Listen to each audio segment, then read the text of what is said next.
Marcos aqui da Jet Avionics e hoje é uma data muito importante porque para a aviação, porque a gente, todos aqui, acredito que a maioria é piloto, né?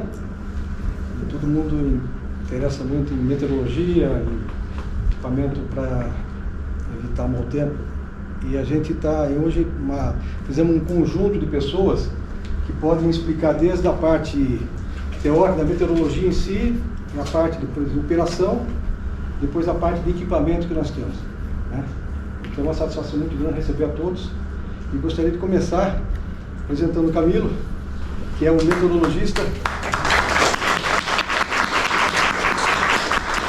que poderá ilustrar com muita sabedoria aí, tudo conhecimento que tem para passar para a gente. Faz favor.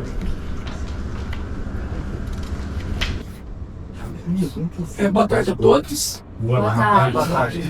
Deixando a pane de lado.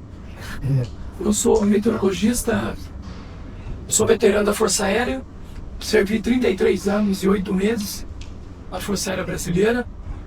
Eu trabalhei 5 anos na Amazônia, trabalhei 20 anos como instrutor de meteorologia aeronáutica no ICEA e 12 anos como instrutor de meteorologia aeronáutica na Escola de Especialista de Aeronáutica. E fora aula em curso de piloto privado, piloto comercial.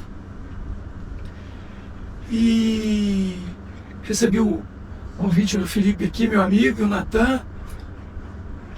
Eu venho trazer aqui, devido ao tempo, trazer os fatores importantes que acabam influenciando na segurança da aviação.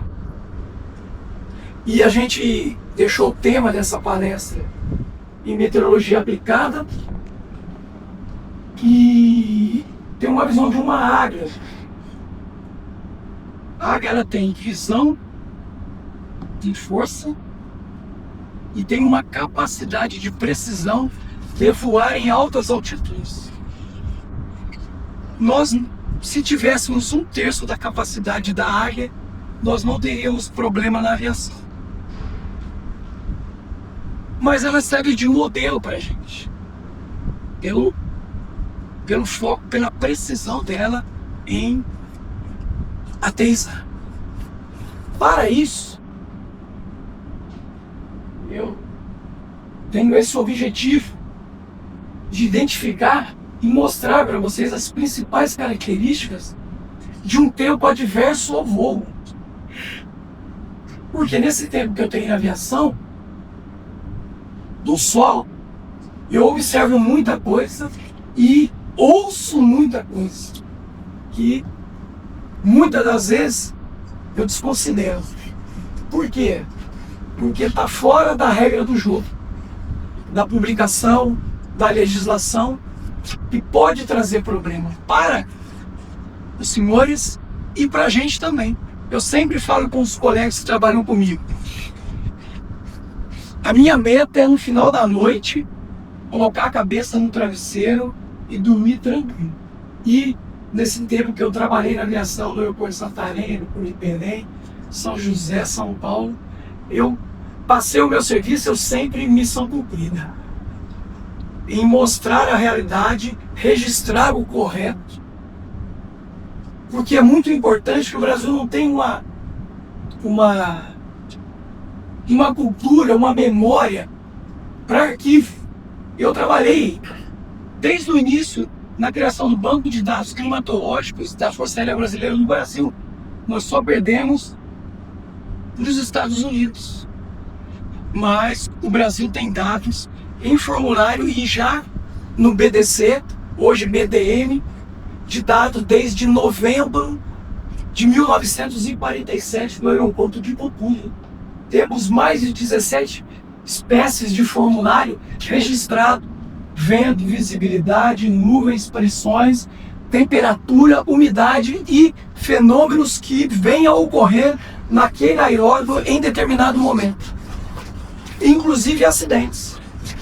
A gente registra porque dentro do processo da investigação, quando vira um processo, a justiça sempre pergunta quais eram as condições meteorológicas.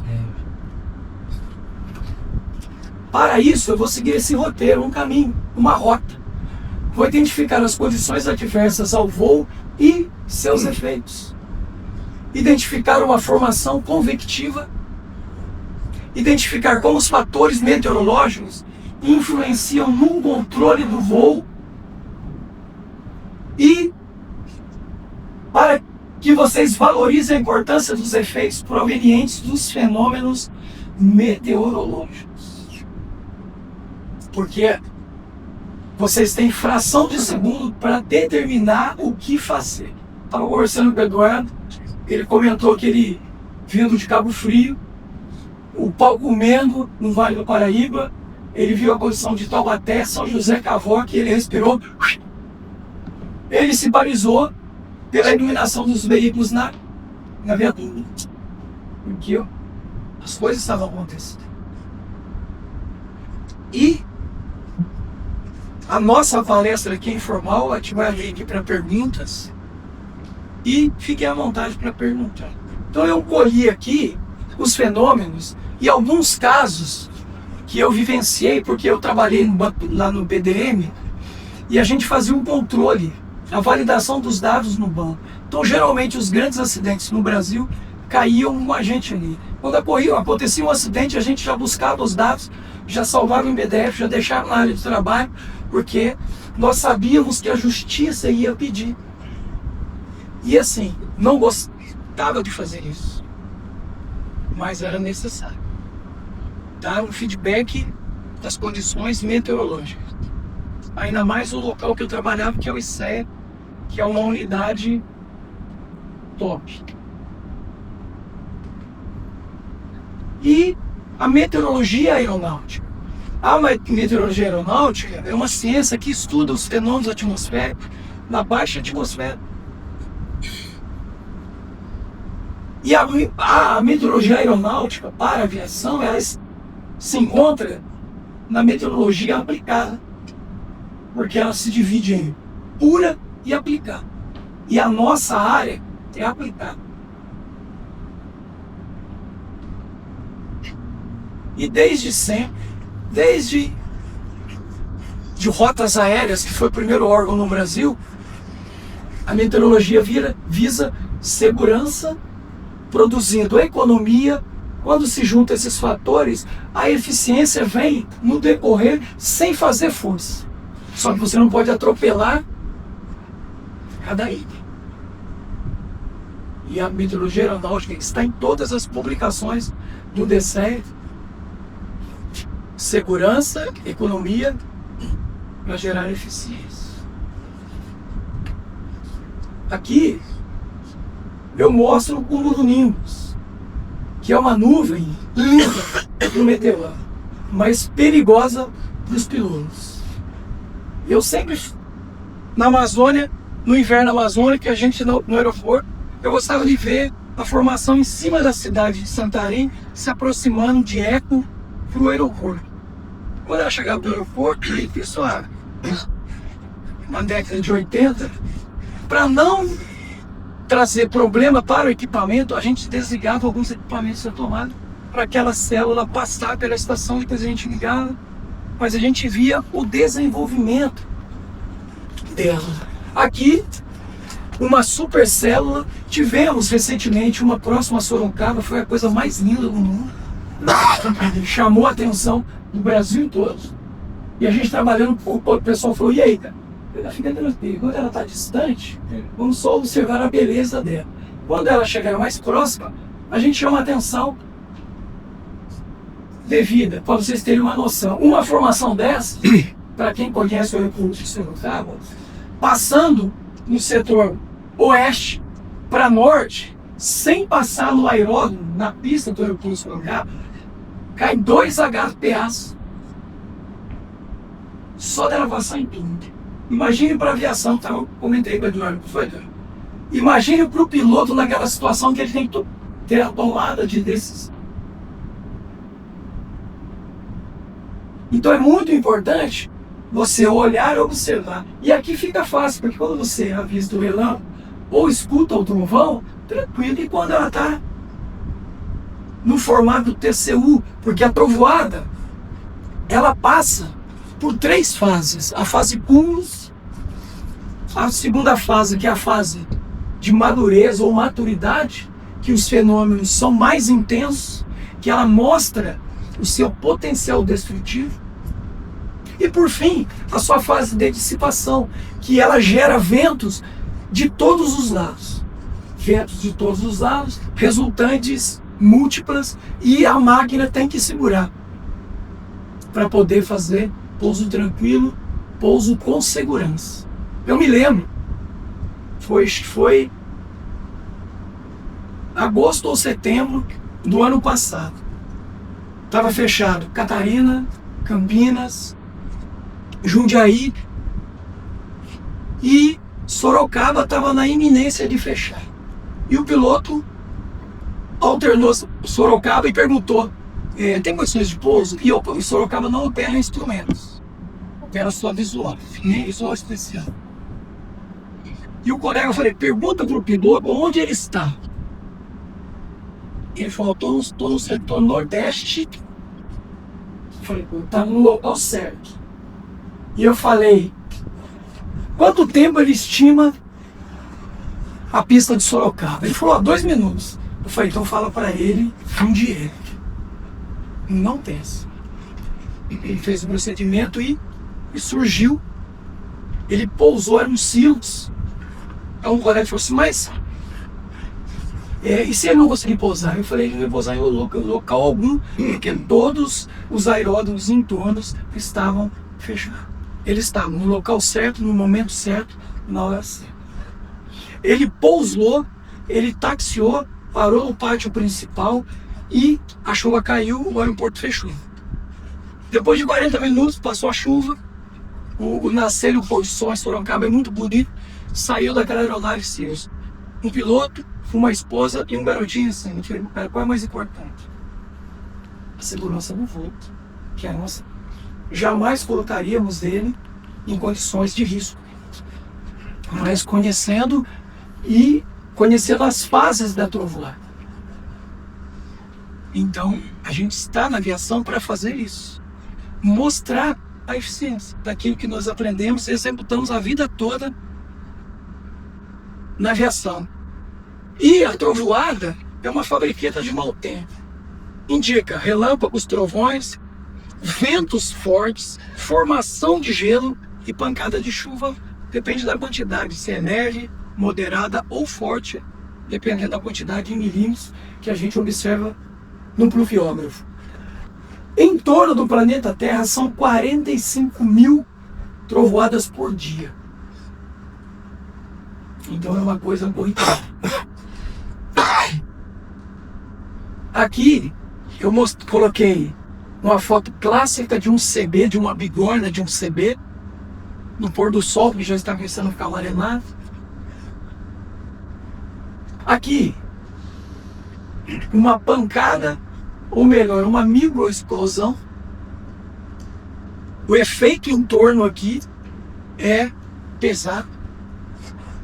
Estou mostrando aqui 2 espécies de nuvens aqui, ó, que a gente tem 2 tipos, a estratiforme e a cumuliforme, e temos 10 gêneros: estrato, estratocúmulos, cúmulos e CB, no estágio baixo. No médio temos altocúmulos, altostratos e nimbostratos. No estágio alto nós temos cirros, cirrocúmulos e cirrostratos. Esses 10 gêneros, alguns fenômenos que ocorrem na nuvem, nós conseguimos entender o que está ocorrendo na atmosfera, na baixa atmosfera. Isso do solo observando. E o piloto, tendo esse conhecimento, mais equipamentos, usando corretamente, o voo vai ser tranquilo. O planejamento do voo, a sua decolagem, a sua rota, o seu destino, o seu pouso vai ser perfeito. Aqui eu tenho, e os gêneros tem várias espécies. Eu peguei essa aqui, que é uma Matus, que é a parte frontal do cumulonimbus aqui, ó. olhando isso aqui, você sabe se você está na parte frontal ou retaguarda da nuvem. Quando você observa os raios. Quando os raios caem na vertical, você está na parte frontal. Quando eles começam na lateral, você está na retaguarda dele, que é uma maneira de você se prevenir.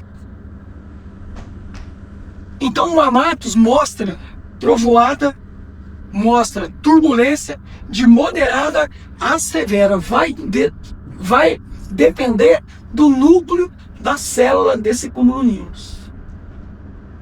Aqui tem esse gorro, esse chapeuzinho na nuvem, que é uma espécie pilhéus. Isso mostra que o CB está embutido em outras nuvens. Aqui, esse TCU, a gente olha e consegue ver. Porém, quando o céu está tomado de cúmulos, se você identificar isso aqui, regra básica da aviação, contorna para a esquerda para você não ir para dentro da célula do CB. Coisa simples, que você pode evitar. E olhando nos instrumentos, você consegue precisar a distância e o caminho que você deve fazer. Aqui mostra um CB já bem formado, os relâmpagos. Os relâmpagos que o pessoal fala, o relâmpago só vem da nuvem para o chão. São 3 tipos de relâmpagos. Ele vem do solo para a nuvem, da nuvem para o solo e de uma nuvem para outra nuvem. Então a gente tem que saber desses conceitos. Aqui tem uma microexplosão, aqui nós temos granizo e saraiva. Quando o granizo aumenta o tamanho, é chamado saraiva, porque o efeito na estrutura da aeronave é dano altíssimo. Então a gente, conhecendo, analisando, a gente consegue tomar uma decisão correta e evitar problemas. Poderia contar N casos do piloto que pediu pra gente, não, vamos até a rota. Aí depois, eu preciso alternar porque o para-brisa quebrou, muda até de voz. Mas não é o caso. 2 exemplos das imagens que eu mostrei anteriormente. Uma espécie do aeroporto de Congonhas,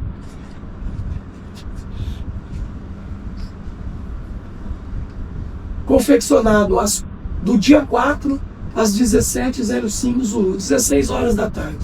Temos aqui a direção do vento, a predominância do vento e o vento de rajada de 44 nós. E os alcances visuais da pista com 100 metros, com 250 metros, diminuindo. Mas trovoada com granizo e chuva forte.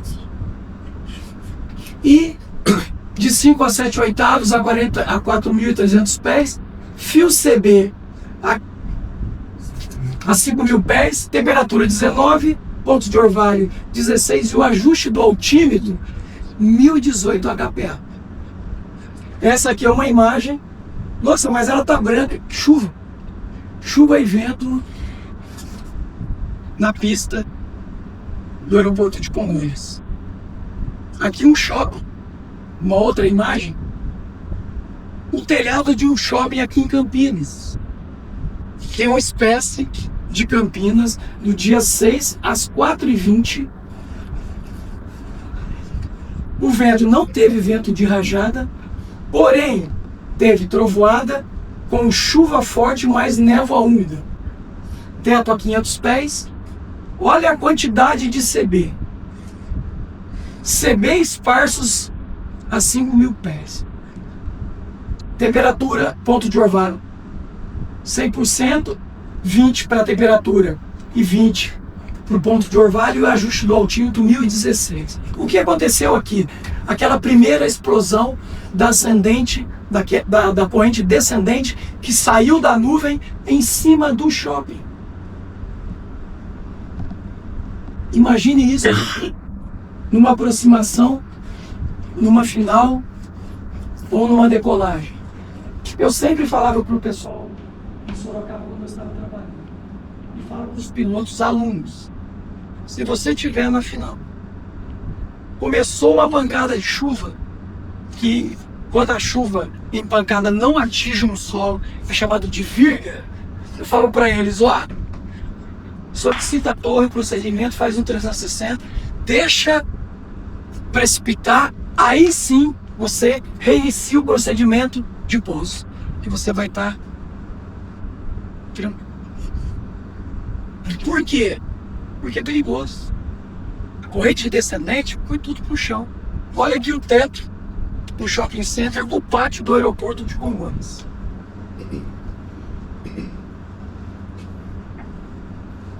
E agora, uma história. Homem cai trágico. O padre Adeli. Esse cara, ele já tinha feito um pequeno voo, ele encheu o balão de festa com gás hélio, que é o gás que nós utilizamos na Força Aérea para encher os balões, para fazer a radiosondagem. E deu certo. Aí ele falou, vou voar do Paraná para o Mato Grosso. Ele pegou 1000 balões, encheu de gás hélio. Só que no dia que ele estava fazendo isso, ocorreu um mau tempo. Chegaram e falaram para ele, ó, tem um mau tempo. Essa aventura não pode terminar em tragédia. Ele falou, não. Por quê? Eu vou subir rápido, não vou pegar os fenômenos e vou fazer o meu voo tranquilo. E ele estava cheio de equipamento. O mais interessante que ele tinha, o GPS na época estava sendo lançado, o celular era aqueles tijolão, ele tinha um celular, ele tinha paraquedas, salva-vidas e roupas impermeabilizadas. Então ele tinha tudo. Tinha equipamento, tinha, por incrível que pareça, era uma cadeira que ele amarrou os 1000 balões. Só que o que aconteceu com ele? Ele pegou um vento forte que levou ele para o oceano. Tempo chuvoso, ele foi para cima das nuvens, e o mau tempo, depois de 20 minutos de voo, ele estava a 6.000 metros de altura. Quer dizer, ele estava à deriva. E horas depois, ele tem um áudio, ele liga para os bombeiros e pede ajuda. Como que utiliza, chamou o GPS de gerimbons. Mas como que usa essa gerimbons? Então ele tinha tudo, GPS, celular, paraquedas, tinha tudo. Só que, resumo da ópera, ele foi encontrado no corpo dele, na costa do Rio de Janeiro, e partes do balão no Espírito Santo. Ele morreu. Ele subestimou a capacidade de destruição da atmosfera. Para vocês terem uma noção, nós soltamos um balão de radiosondagem 8 da manhã, 8 da noite, no comando da aeronáutica. O balão, ele é mais ou menos desse tamanho assim, você enche ele de gás hélio, solta. Quando ele atinge o nível de 250 kPa, ele chega a 9 vezes o tamanho. O que aconteceu com esse par? Ele subiu muito rápido. E o que aconteceu com o balão? Ele começou a expandir e a estourar, igual festa. No finalzinho, a gente estoura os balões. A natureza fez para ele sem ele fazer força. Tinha tudo para dar certo. Mas deu tudo errado.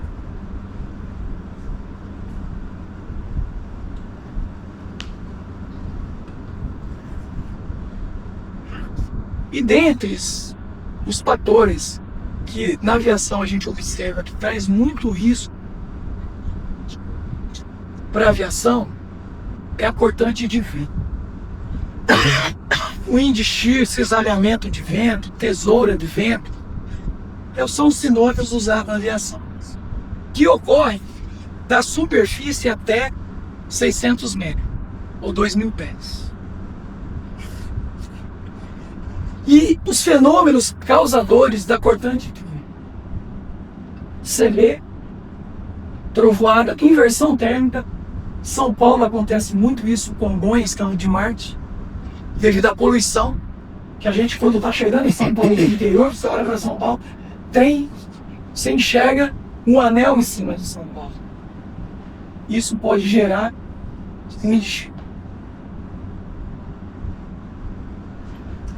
brisa, ou brisa terrestre, ou brisa marítima, o pessoal que voa no litoral, tanto vindo do oceano para o continente, ou do continente para o mar, e a orografia.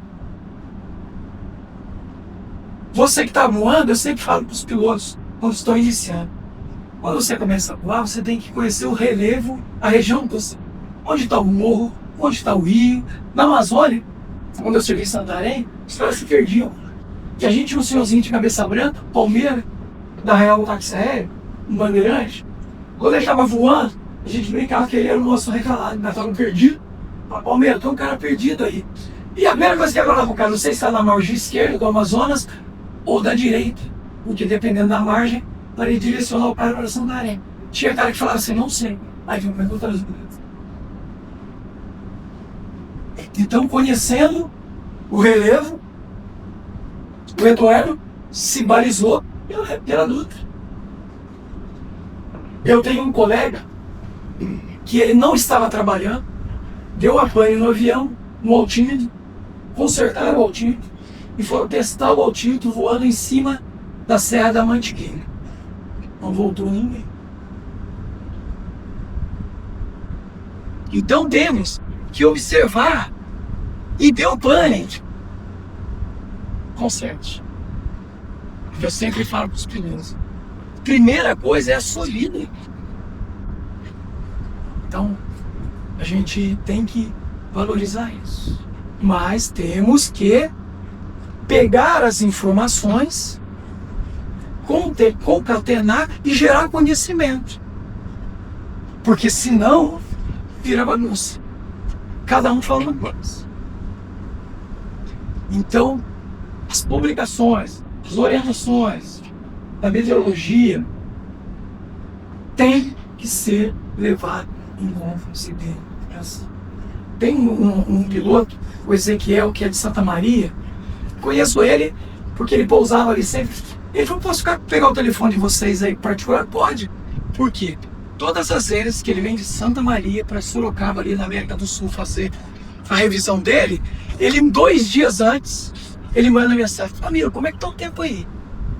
Tem alguma coisa? Na véspera, qual é o melhor horário para eu chegar aí? Eu sei que eu nunca alternou. Mas ele, 72 horas, ele já tá mandando mensagem. Ele comentou comigo, ô Camilo, você vai estar em Sorocaba agora? Eu falei, não estarei. Eu vou estar em Jundiaí. Ele falou, depois do dia 15 eu tô chegando aí em Sorocaba. Eu falei, pode mandar mensagem, não tem problema não. Ele te manda, os colegas olham e vão. E as condições meteorológicas, códigos, estão à disposição dos senhores 24 horas por dia. Eu brinquei com o Natan, que o Natan falou, eu conheço o Webnet, né? Eu sou do tempo do Webnet, que é bem mais antigo. Então, a gente tem que consultar. Quando vai voar, começa a consultar as mensagens, a interpretar a mensagem. Ficou com dúvida num fenômeno? Consulta, para você ter noção e tomar a decisão correta. O equipamento correto. Eu sempre brinco com meus alunos. Já viu, tem uns aviõezinhos que voam, parece Kombi de pastelaria. Põe asa no sábado, voa, faz barulho. Vocês foram feitos para voar em já um avião top. Não ficar passando perrengue, susto, mas tem que consultar a meteorologia e usar o equipamento certo. Eu comentei com o Felipe e com o Natan, de um colega nosso. Ele deu baixa da Força Aérea e voar na Amazônia no período de chuva, você ganha muito dinheiro, porque é hot. E ele chamou pra gente e falou, ó, Ranuzzi é o nome dele. Ele ia ser checado pelo DAC, o Janac, na época. Falou, eu vou voar. Cara, mas o avião tá esquisito, cara. Ele falou, cara, você tem esposa, tem 2 filhas. avisa, fala pro cara, fala, eu vou fazer esse voo e vou comunicar. Não sabe, e ele tinha combinado com a gente que a gente ia dar um treinamento para ele no domingo. A gente estava trabalhando no aeroporto, ele decolou no sábado e caiu. Faleceu e o pessoal tinha alertado ele. Então tem que se levar em consideração as orientações e não brinque, porque a natureza não brinca.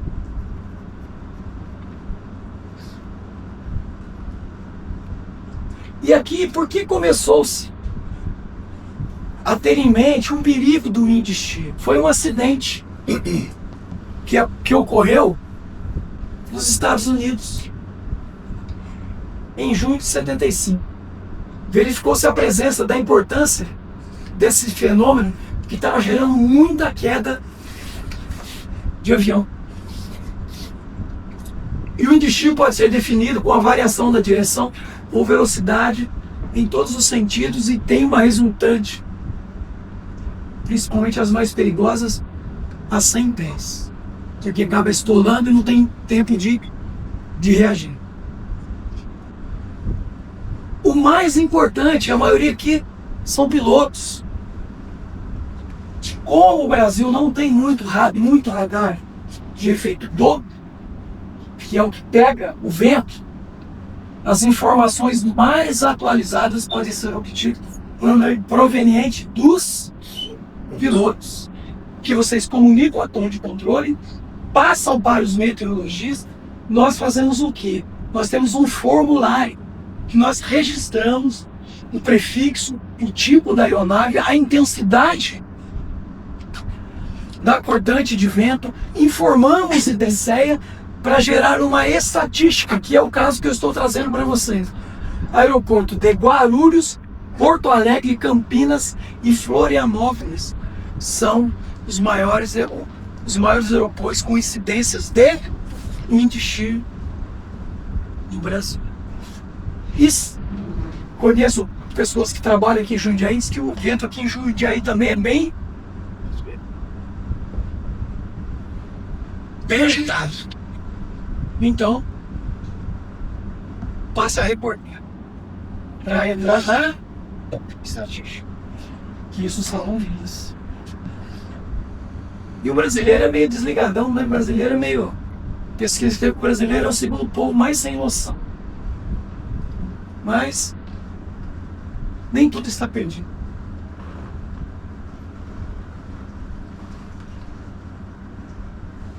Aqui eu botei 2 exemplos. Olha o que o vento fez que esse senhor faz. Aí a velha biruta, que ajuda muito. Quando o equipamento da pane, a biruta ajuda. Que de biruta não tem nada. O interessante é que hoje, para a confecção de metar espécie, não se pode utilizar mais o vento pela biruta. Põe barra aqui, mas você não pode usar a velocidade e a direção da biruta.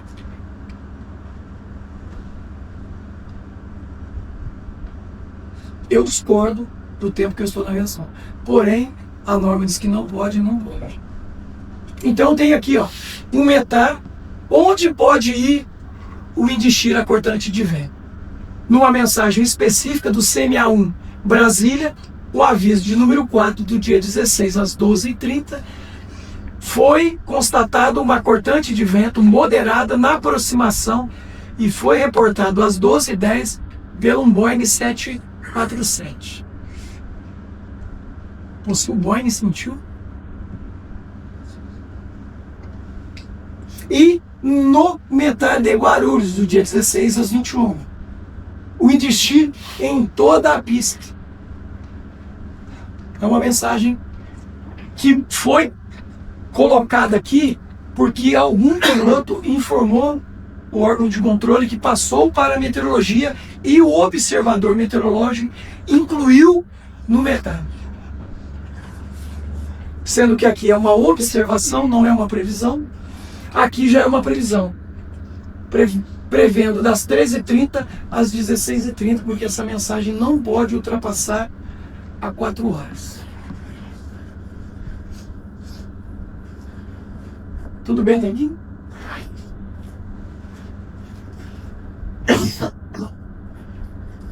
Informação de gelo.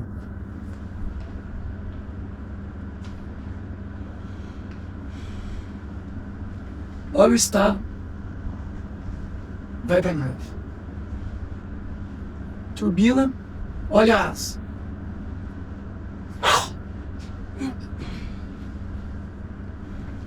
O que precisa ter na natureza para a formação de gelo? Gotícula super resfriada. O gelo, temos 3 tipos de gelo: o claro, o amorfo e o escarcha, que é uma... Na radiosondagem, para se ter gelo na atmosfera, a linha de temperatura e ponto de orvalho não pode ultrapassar 6 graus. Então é menor ou igual a 6 graus a diferença entre um e outro. Para você classificar entre 0 e 2, forte a severo, de 2 a 4.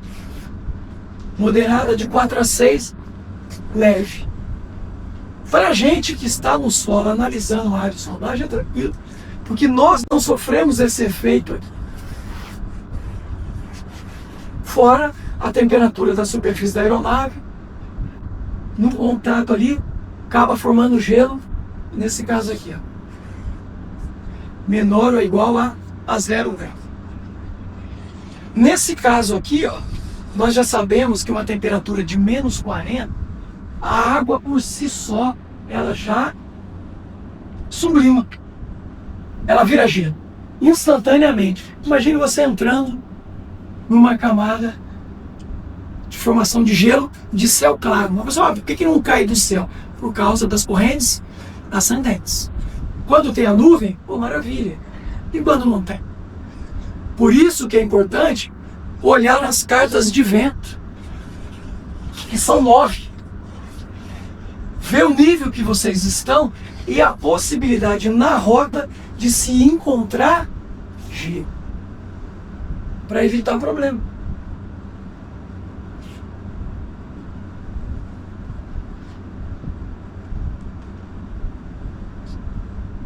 Vou contar mais um caso aqui. Lembram do Airbus? Junho de 2009. Rota Rio de Janeiro, Paris. Eles estavam chegando na região do Equador meteorológico, na chamada zona de convergência intertropical. Ali é uma região de constante mau tempo, porque é o encontro dos ventos do hemisfério norte com o hemisfério sul. Então é área de mau tempo, região convectiva, formação de cúmulos, TCU e CB de quantidade. Porém, o Air France, nesse dia, todas as empresas que estavam cruzando aquela linha evitaram essa área. Contornaram pela esquerda a formação que tinha ali o paredão de CB. O Air France não. O piloto mais experiente estava descansando, o mais novo estava no comando e o que estava ajudando também não tinha tanta experiência. Ele contornou a nuvem pelo lado esquerdo e entrou na tempestade. Os tubos de Pitot, que era de um único fabricante, congelaram todos. As informações no painel ficaram desalinhadas, ruídos, barulhos. Os dois não conseguiam conversar. Primeira coisa, eles tinham que ter eliminado os ruídos. Porque em ambiente agitado, tumultuado, você não consegue tomar decisão. Resumo da ópera. O avião, um puxava o nariz e o outro acelerava. E o avião foi caindo em queda livre. Chegou num certo ponto que descongelou o tubo de Pitot. Se ele põe o nariz da aeronave 10 graus, eles tinham seguido.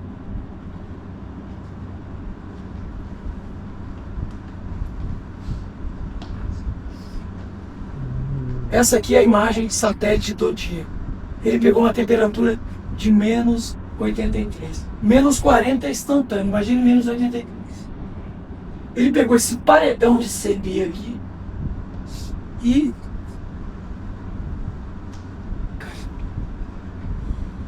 o maior pedaço foi esse aqui, que foi recolhido por uma fragata da Marinha do Brasil, que estava no Atlântico, vindo de uma missão de treinamento do Oriente Médio, foi deslocado para cá.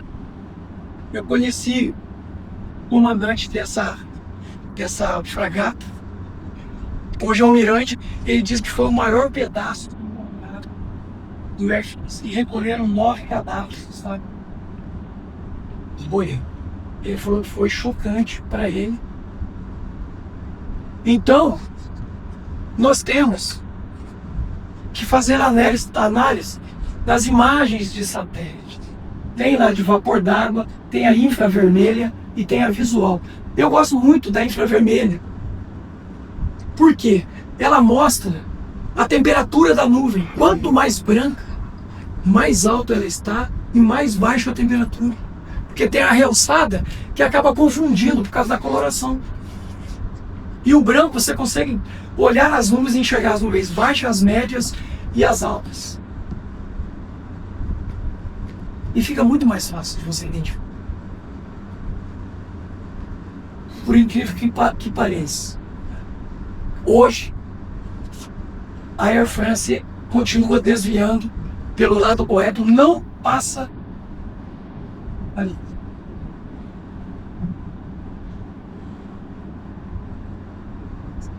Então nós precisamos tomar a decisão. Por isso é importante o planejamento e a tomada de decisão.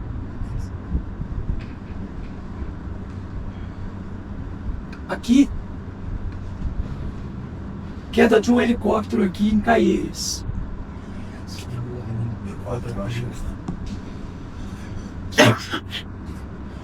Ele perdeu o sinal de GPS.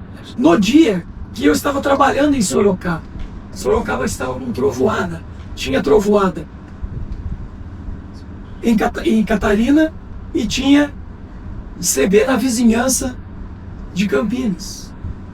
E a gente foi pesquisar pelo Flight Radar lá, se esse piloto aqui, que tinham 4 pessoas, morreu um casal de empresário de Americana, sobrou uma menininha de 12 anos, uma adolescente e um piloto.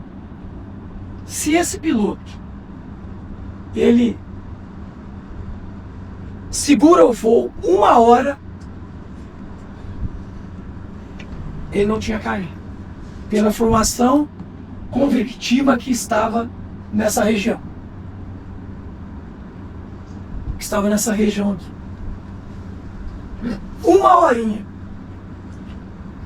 Porque logo depois dessas mensagens aqui, acabou a trovoada aqui, aqui e aqui.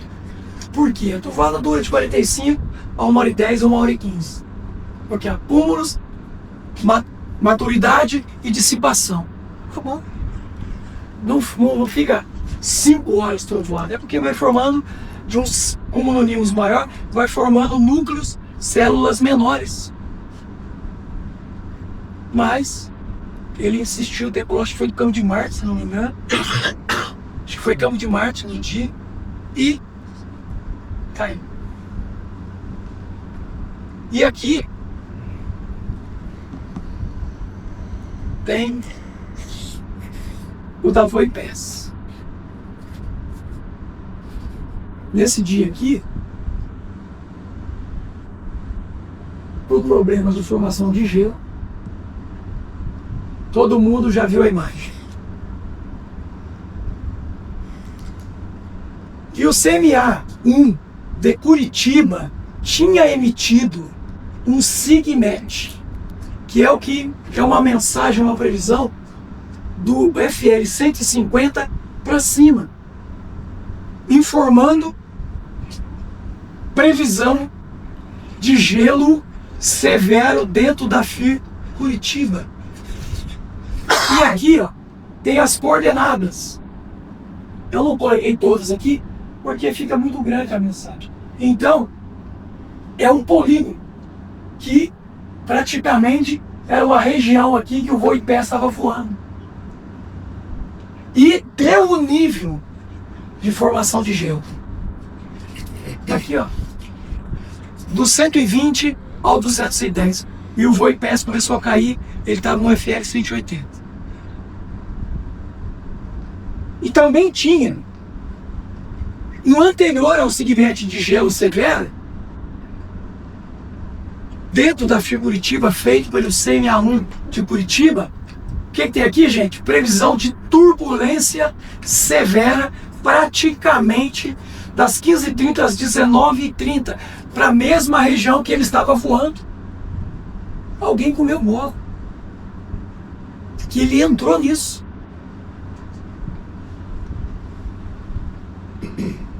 E um detalhe, ele não declarou emergência para a Torre de São Paulo. E não reportou nenhuma condição adversa. Simplesmente ele caiu. Tivemos no final de semana, acho que foi sexta para sábado, um Boeing decolou de Frankfurt para a Argentina por questões de nevoeiro, condições adversas que a gente não vai falar aqui, mas ele tentou 3 vezes, não conseguiu pousar. Eu acho que ele alternou Montevidéu, não é isso? Ficou 1 hora no solo, ele não reabasteceu e pediu para decolar para Guarulhos.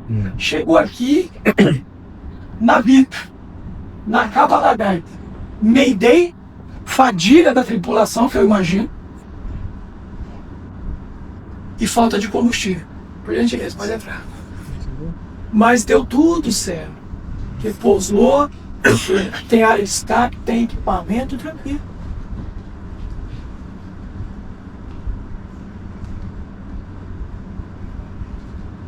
Formação de gelo, liso, amorfo, escarcha, ou granizo, ou saraiva, gera isso aqui na estrutura da aeronave. Causa aumento de peso, gasto de combustível, afetando os comandos, dificultando o controle do voo. E uma observação. O granizo, quando ele está ocorrendo no horizonte, você, piloto, olhou, está esverdeado, sai fora, porque você vai encontrar granizo ou saraiva. Gente, eu uso isso na minha vida prática em casa. Minha esposa está aqui comigo, me acompanhando. Eu moro em São José dos Campos, os dois que são de São José. Eu falo para eles assim, saindo da garagem de casa, olhou para a região do Carrefour, tiver negro esverdeado, espera 15, 20 minutos para sair, para não ter problema. E um último exemplo para abrir para perguntas para vocês. Lembra daquele capuzinho, o Piléus em cima da nuvem? Nós estávamos saindo, eu morava dentro do CTA e a gente ia fazer uma viagem para Guaratinguetá, que é sentido Rio. Eu saí, quando eu olhei, eu vi na direção de Taubaté. Falei para ela, vamos na padaria, vamos comprar pão, vamos tomar café com nossos filhos, dá 1 horinha, depois a gente vai, que a viagem vai ser tranquila. O pessoal do Bavex, granizo e 2 helicópteros viraram.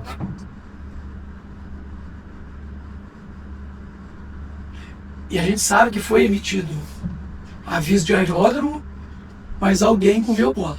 Não amarrou a aeronave ou não fechou o galpão. De vez em quando, nem fechando o galpão tá certo que a natureza se incumbe de obrigar uma reforma forçada. Certo, gente?